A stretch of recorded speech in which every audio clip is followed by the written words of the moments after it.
If you had told me back when I stepped into Royal Crest University with my worn shoes and one suitcase that I would one day sit beside Amara Obianuju at lunch, I would have laughed in your face. But there I was. That first day felt like I had walked into a music video. The school gates were tall and silver, polished until they reflected sunlight. The buildings were sleek and beautiful, almost like hotels. Students glided by in luxury cars, Benz, Lexus, even a G Wagon, like it was normal. To me, it was a different world. I had come from Enugu on a full scholarship, first in my family to attend university. I wore my mother's old sandals. My phone had a cracked screen. I couldn't relate to the girls who wore Brazilian hair that cost more than my yearly allowance. And yet, I didn't care. I came to learn. That was before I met Amara.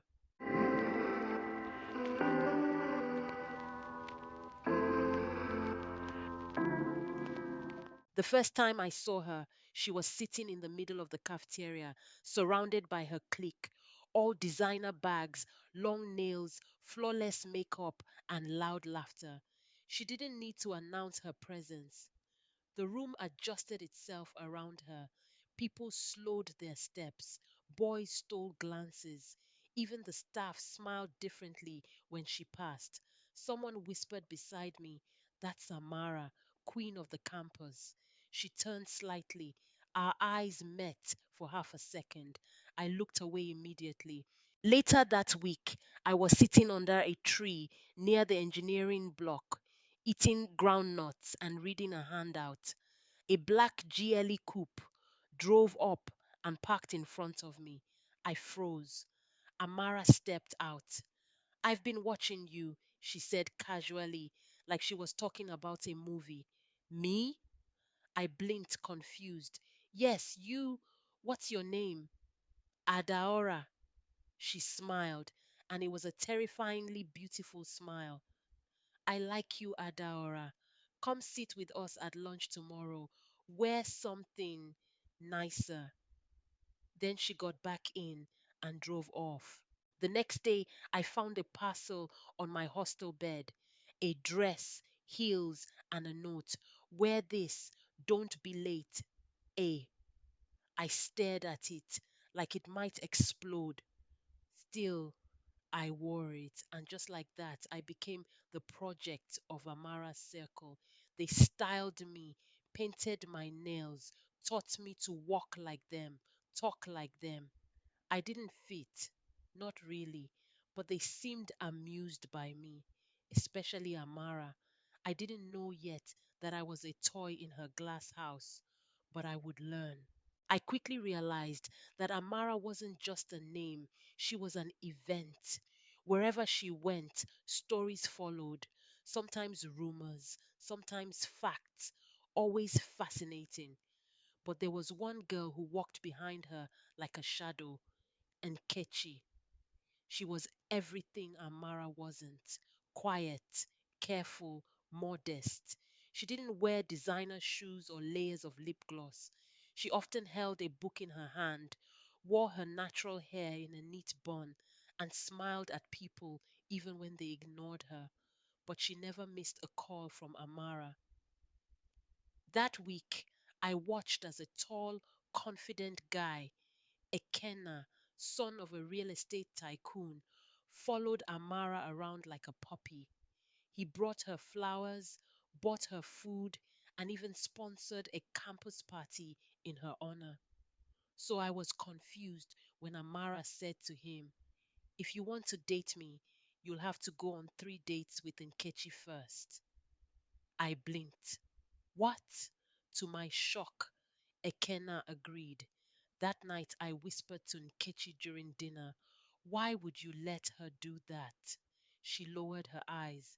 "It's just her test. It's harmless. She's trying to protect herself from users." But that wasn't the whole truth. I could see it in her sad smile. I didn't know yet that I was a toy in her glass house, but I would learn. And Kechi went on the dates like she always did. Simple dress, simple makeup, simple expectations. Ekena laughed with her, listened, even held her hand. For 3 days, it seemed like he liked her. Then it happened. In the cafeteria, in front of half the school, Ekena leaned close and said, "You're sweet, but honestly, you're not someone I date. You're just too bland." There was laughter, and Kechi smiled and stood up slowly without saying a word. Later that night, I found her crying behind the library. She quickly wiped her eyes. "It's okay," she whispered. "It's not the first time." That was the moment I started to hate Amara. I figured out my role quickly. I wasn't invited into their circle because I was smart or stylish or interesting. I was the funny poor girl. Amara once asked me if my family had running water.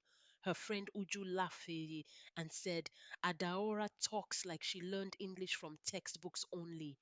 They laughed at how I held my fork. They laughed at my simple bag, and I laughed too, at least at first. Weeks passed. I stayed in their circle because I didn't want to go back to loneliness, but I watched carefully. Amara had rules: never date boys who didn't own a car, never eat in public without makeup, never be seen crying, and never ever lose a guy to a poorer girl. She tested her power often. When a guy showed interest, she gave him the Nkechi challenge. She made boys think it was an act of nobility. Prove you're not shallow. But the real plan was always to watch them humiliate Nkechi. And the most disturbing thing, it worked every single time. A boy named Tochukwu transferred to our school. He was the son of a senator, tall, neat, spoke slowly like the world waited on him. He didn't chase Amara immediately. He seemed interested in everything except her. Amara hated that. So she made a move. She invited him to lunch. He smiled politely but didn't flirt. She upped the game. That night, she texted him, "If you're serious, take my friend Nkechi on 3 dates. It's how I test men." He agreed. I started pushing back in subtle ways. I stopped answering Amara's texts immediately. I stopped laughing at her jokes. I walked with Nkechi instead of sitting with the clique. Amara noticed. One afternoon, she pulled me aside and said, "You're drifting. I brought you into this group, Adaora. Don't embarrass me." I said nothing, but she was right. I was drifting away from her and toward myself. Amara saw the shift and went into full panic. She posted a picture of me in old clothes from months ago with the caption, "Scholarship doesn't mean style." It went viral on campus. But this time, the comments weren't kind to her. People were tired. They defended me. They called her a bully. Even members of her clique began to leave. The biggest blow came when Nkechi stood up in the campus group chat and typed, "Amara used me as a shield for years. She told boys to humiliate me so she could feel wanted, and I kept quiet, no more." It was a digital earthquake. The queen had fallen.